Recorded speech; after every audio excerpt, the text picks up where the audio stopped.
자, 이번에는 제가 책에서 단백질을 하는데 156편입니다. 단백질에 대해서 좀 얘기하고요. 시간이 되면 이제 보충제에 대해서 조금 얘기하겠습니다. 우리가 이제 식사할 때 대체로 이 탄수화물하고 단백질하고 또 지질 순으로 이제 하죠, 그죠? 탄수화물을 제일 많이 먹고, 탄수화물을 뭐 한 4 먹으면 단백질을 뭐 3을 하던가, 이쪽 아무리 지질을 가장 적게 먹습니다. 이렇게 순서를 정해서 이제 먹는데, 탄수화물은 뭐라면 우리가 뇌에 필요한 에너지를 공급한다고 해서 굉장히 중요하게 생각하죠. 단백질은 조직 구성 물질이에요. 치질은 제가 잘 모르겠어요. 이거 아마 제 쪽에 이제 각종 인대 관절 쪽에 이제 벌사 같은 게 기름이잖아요, 그죠? 그쪽과 관련돼서 이제 영향이 있을 것 같은데 이제 근데 이 식사와 관련돼서 우리가 제일 중요한 게 뭐냐 하면은 이 적정 비율이 소화가 잘 된다. 다시 말해서 흡수가 잘 된다는 개념 하에서 이렇게 한 거예요. 만약에 여기 단백질이 소화가 안 되는 거라면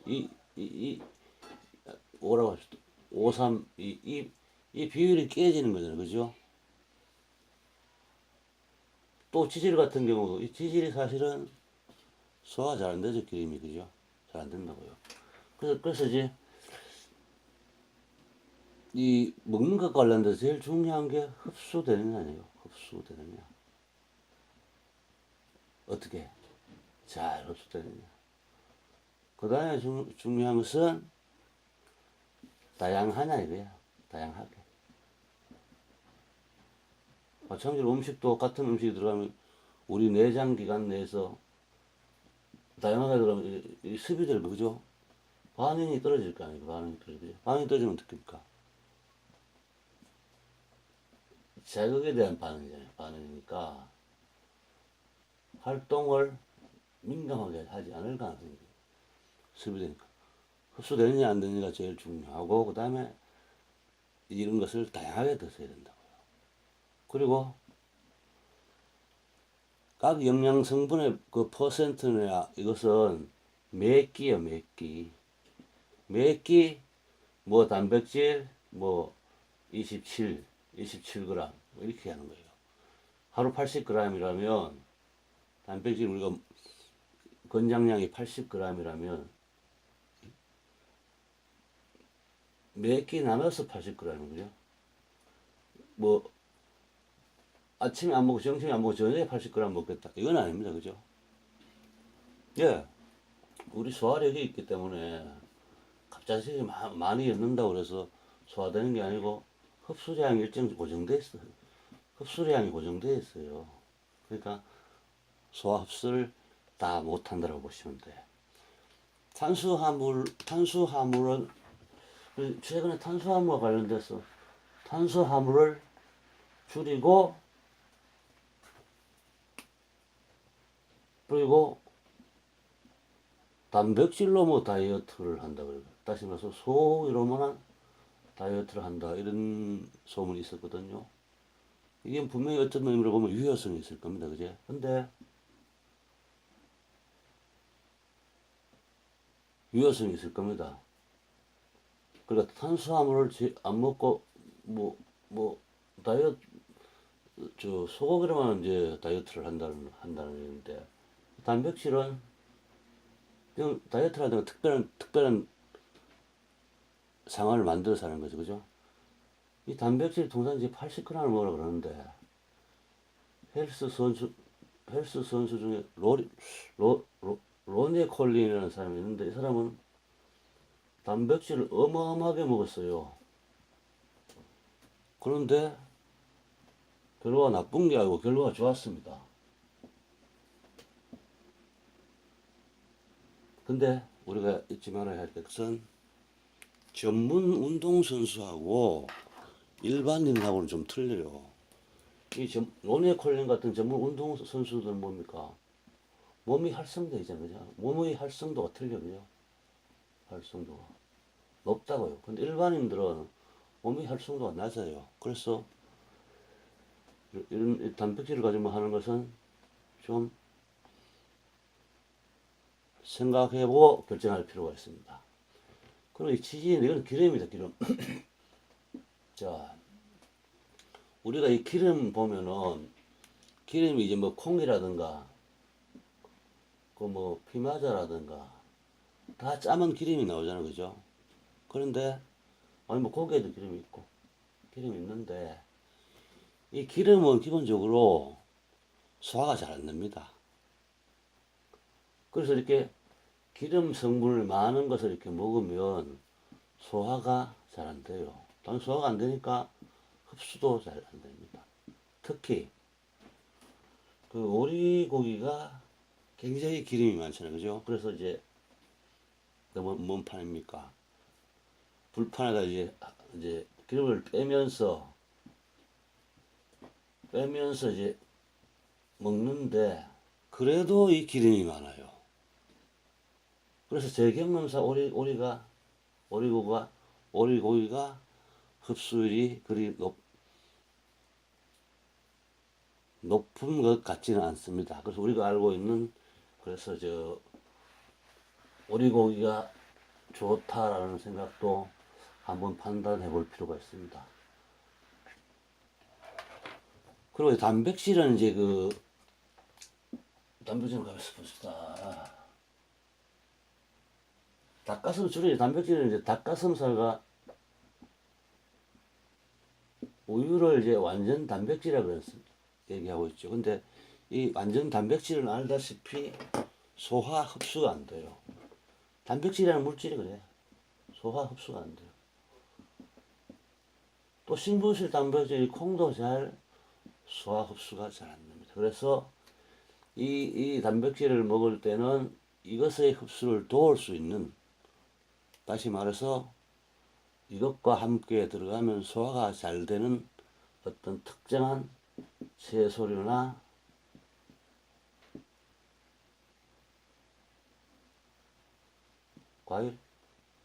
과일 같은 것을 가지고 함께 섭취를 하는 것이 좋습니다. 이것들이 지금 결국 이제 소화 흡수가 잘 되지 않으니까 한꺼번에 많은 양보다도 적은 양을 먹어야 된다는 얘기죠. 나눠서 이렇게, 그죠? 나눠서 먹어야 이게 흡수가 가능해요. 단백질의 약점이 여기 있어. 그리고 단백질은, 그래서 단백질은 우리가 통상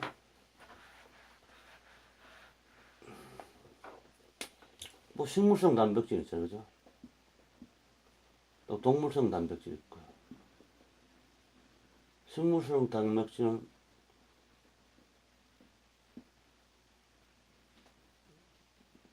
이것은 제가 나도 동물성 단백질 보면 뭐 들어가 있으면 소고기를 있죠. 그죠? 그 다음에 뭡니까? 돼지고기류가 있고, 그죠? 돼지고기류. 그 다음에 닭고기가 있고요. 이제 계란이 있고요.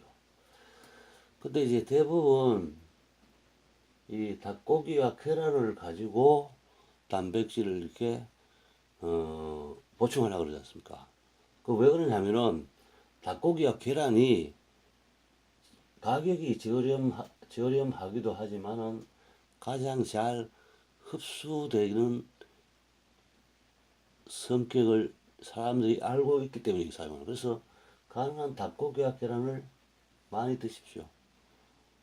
이 가장 저렴하고 효과가 좋은 편입니다. 이거 그러니까 어느 날 내가 닭고기를 먹거나 계란을 먹거나 해서 안 먹는 날과 이렇게 몸의 컨디션을 비교하면 금방 드러납니다. 그래서 내가 계란을 매일 먹다가 어느 날 내가 먹지 않았어. 그럼 당장 이게 드러나는 게 단백질이에요. 그리고 이제 소고기 단백질도 좋습니다. 소고기도 사실 좋은 거예요. 왜냐하면 이 소고기를 가지고 미국의 자연의학 의사는 암을 고치는 방식으로 사용하고 있습니다. 근데 단백질 중에 제일 문제인 것이 이 돼지고기입니다. 돼지고기는 긍정성이 많지 않습니다. 긍정성이 많지 않아. 왜 그러냐면 이게 음성식품이에요. 음성식품. 음성식품은 어쨌든 이게 들어가서 긍정적 작용하고 몸을 차게 하기 때문에 이건 당연히 흡수도 안 되고 큰 의미가 없습니다. 가능한 이거 이렇게 세 가지를 응용해서 단백질 보충하는 오리도 별로 선택할 만합니다. 근데 기름이 너무 많아서 흡수가 안 됩니다. 이 닭고기와 계란, 소고기 세 가지를 이제 단백질과 관련돼서 이제 자기가 보충하면 되고 아마 이것은 그 뭐야 G마켓이나 11번가에 가면 다양한 단백질이 있을 겁니다. 아 저거 있죠 저거 번데기류 그 번데기류도 있죠. 이런 것들을 자기가 이제 알아서 이제 취사 선택을 하시면 됩니다. 아 그리고 이제 보충제에 대해서 제가 얘기를 해볼게요.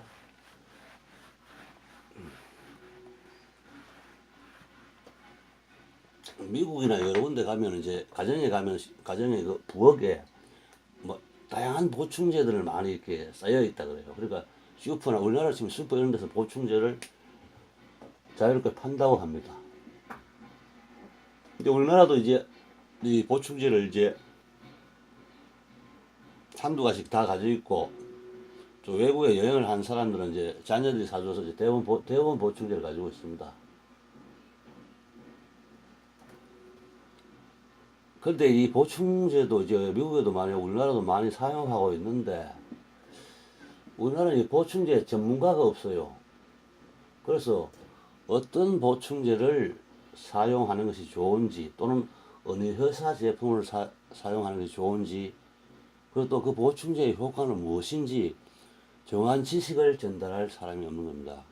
그래서 이제 뭐 헬스 하는 사람들은 동료가 먹는 걸 보고 야 그거 효과 좋냐 안 좋냐 물어보고 또 일반인은 다 뭐 누가 사 먹고 야 그거 효과 좋아 안 좋아 물어본단 말입니다. 그죠?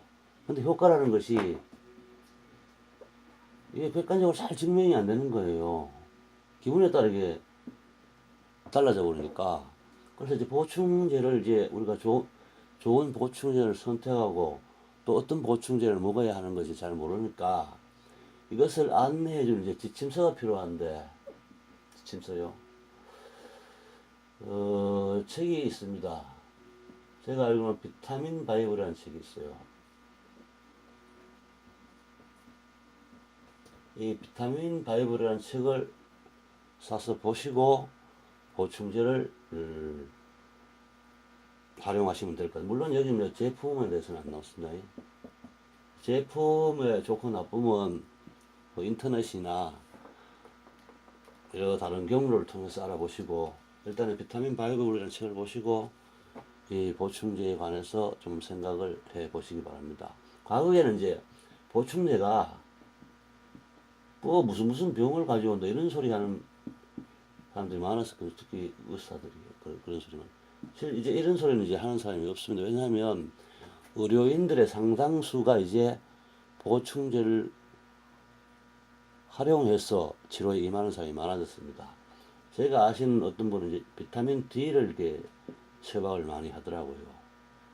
그래서 이제 보충제에 대한 좋고 나쁨의 시비는 이제 끝났습니다. 그리고 또 미국이나 여러 나라에서 보충제의 기술이 계속 발달하고 있고, 다시 말해서 옛날에서 뭐 우유나 이런 데서 섭취하던 이제 뭡니까? 곤충에서 이제 원료를 이제 뽑아서 쓰니까 계속 우리가 아는 것 이상으로 굉장히 발달하고 있어요.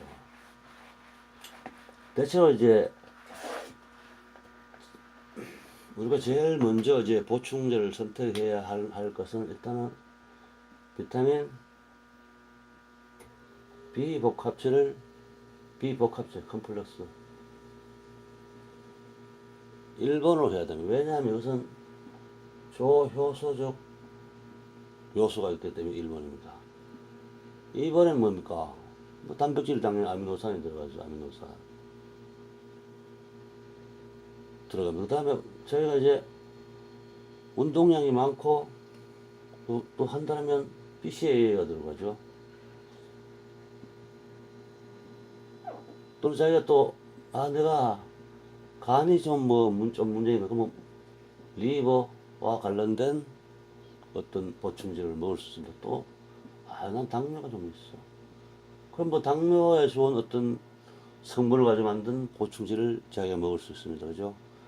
그래서 이런 순서, 일단 비타민 B 컴플렉스를 먼저 하고, 뭐 멀티도 사야죠.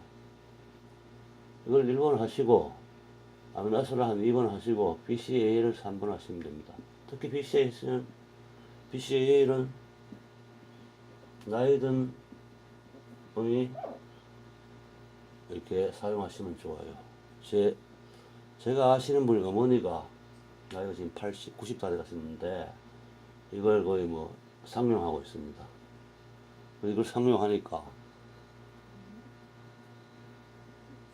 노인이 되면 여러 가지 통증이 많거든요. 그래서 통증 같은 거 좀 들고, 아직도 이게 노인들에서 이건 완빵입니다. 제일 좋습니다.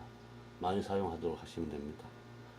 그래서 이렇게 기본적으로 뭐 이렇게 한 세 가지는 기본적으로 사용하면 될 것 같아요. 그 다음에 나중에 뭐 운동을 하거나 이런 사람들 특별한 자기들이 사용하는 거 있잖아요. 뭐 크레아틴도 있을 수 있고, 그 다음에 글루타민도 있을 거 아닙니까?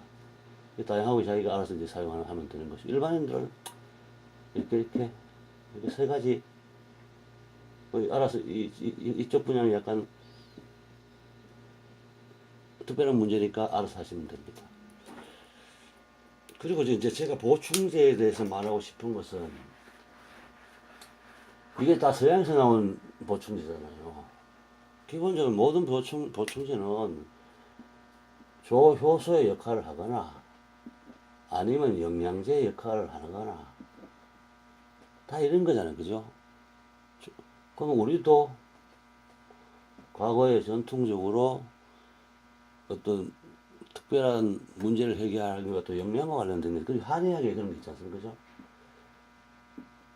여기서 나오는 이제 한약재를 또는 식품을 이렇게 분말을 만들어서 동그랗게 만들겠어요.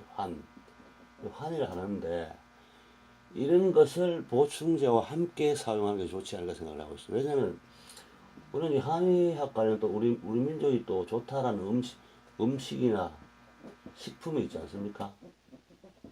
인삼이 있죠. 우리 좋다는 인삼이 있고 여러 가지 일이 좋은 게 많다고요. 또 저건 뭐죠? 마 같은 것도 있고 또 뭐 단백질 콩도 있을 수 있죠. 그죠? 여러 곡물 식품이 많아요. 그럼 이게 우리 땅에서 우리 땅에서 난 것이니까 이것을 이용해서 이렇게 한을 만들어 먹는 것이 좋다라고 생각합니다. 이건 또 이 한을 만들어 놓으면 몇 년 가도 썩지도 않아요. 오랫동안 먹을 수가 있다. 보관이 쉽고.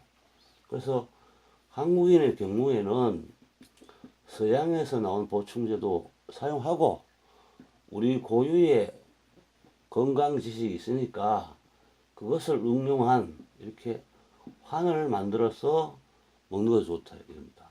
또 이렇게 또 환을 만드니까 또 이렇게 특정한 질병이 있는 사람들은 한약방에 가서 그와 관련된 한을 만들어 먹고, 질병이 없는 사람은 또 이렇게 건강에 초점을 맞춰서 에너지가 높은 음식, 단백질이 많은 음식, 뭐 이런 것들을 만들어서 우리가 사용할 수가 있지 않겠습니까? 그러면 제가 봤을 때 가장 좋은 방식이 하나라고 생각합니다. 그리고 보충제는 기본적으로 킬레이션 되어 있죠. 그죠? 소화하기 좋도록 되어 있다. 그죠?